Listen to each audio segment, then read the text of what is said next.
పట్టణాలు ఏ భాగ్యంతో నింపబడాలి? వాక్యం సెలవిస్తుంది, ఇశ్రాయేలు చెప్పాలి, ఇశ్రాయేలు నీ భాగ్యం ఎంత గొప్పదిరా బాబు. ఏంటి నీ భాగ్యం? ఏంటి ఇంత గొప్ప భాగ్యం? ఇశ్రాయేలు నీ భాగ్యం ఎంత గొప్పది. యెహోవా రక్షించిన నిన్ను పోలిన వాడు ఎవడు? ఆయనే నీకు సహాయకరమైన కేడమై ఉన్నాడు, ఔన్నత్యాన్ని కలిగించే ఖడ్గమై ఉన్నాడు.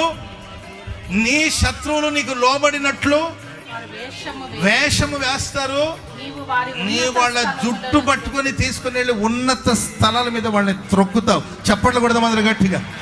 నీ శత్రువుల దేవుడు నీ కాళ్ళ క్రిందకి దేవుడు తీసుకురాబోతున్నాడు. హల్లెలూయా. కొళాయి దగ్గర జుట్టుని చేతికి చుట్టుకుంటారు కదండి, అర్థమైందండి? ఆ జుట్టుని చేతికి ఇట్లా చుట్టుకొని ఇట్లా గీడ్చుకుంటూ వెళ్ళి వీపు మీద గుద్దుతుంటారు కదా. అట్లా మనుషులు కాదు, అట్లా అన్నారని అట్లా చేస్తారే. మరి సైతాన్ గాడి జుట్టు తీసుకొని నీ చేతికి చుట్టుకొని రారా రారా సాతానుగా రారా అంటే, నన్ను వదిలేమ్మా, నన్ను వదిలే, రారా సాతానుగా ఎక్కడ పోతావని ఉన్నత స్థలాల మీదకి తీసుకెళ్ళి త్రొక్కబోతున్నావు. చెప్పండి కూడా మొదలు గట్టి గట్టి గట్టి గట్టి గట్టి గట్టిగా హల్లెలూయా చెప్పండి, గట్టిగా హల్లెలూయా. ఇశ్రాయేలు నీ భాగ్యం ఎంత గొప్పది. ఏంటి ఆ భాగ్యం అంటే, యెహోవా నిన్ను రక్షించాడు, దేవుడు నిన్ను రక్షించాడు. యాకోబుగా ఉన్న నిన్ను ఇశ్రాయేలుగా మార్చాడు, నీ బ్రతుకును మార్చాడు, నీ జీవితాన్ని మార్చాడు, నీ చరిత్రను మార్చాడు. కుళ్ళిపోయిన పాడైన నీ చరిత్రను సుచరిత్రగా మార్చాడు. తన జనముగా ప్రభు మార్చుకున్నాడు, తన సొంత జనముగా నేను మార్చుకున్నాడు. ఆయన నీకు సహాయకరమైన కేడెం. హల్లెలూయా.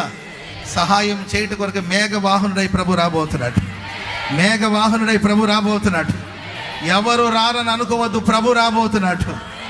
మనుషులు పిలిస్తేనే వస్తారేమో, నేను పిలవకపోయినా ప్రభు రాబోతున్నట్టు. మేఘవాహనం మీద ఆయన రాబోతున్నాడు. వేగరమే ప్రభు రాబోతున్నట్టు. నీకు సహాయం చేయట కొరకు ప్రభు రాబోతున్నాడు. అందుకే నేను చెప్పాను, మన అనాథులం కాదు. మనకి ఏ టైంకి హెల్ప్ కావాలో హెల్ప్ చేయడానికి ప్రభు వస్తాడు.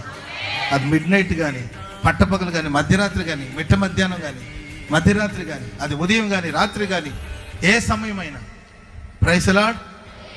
హల్లెలూయా.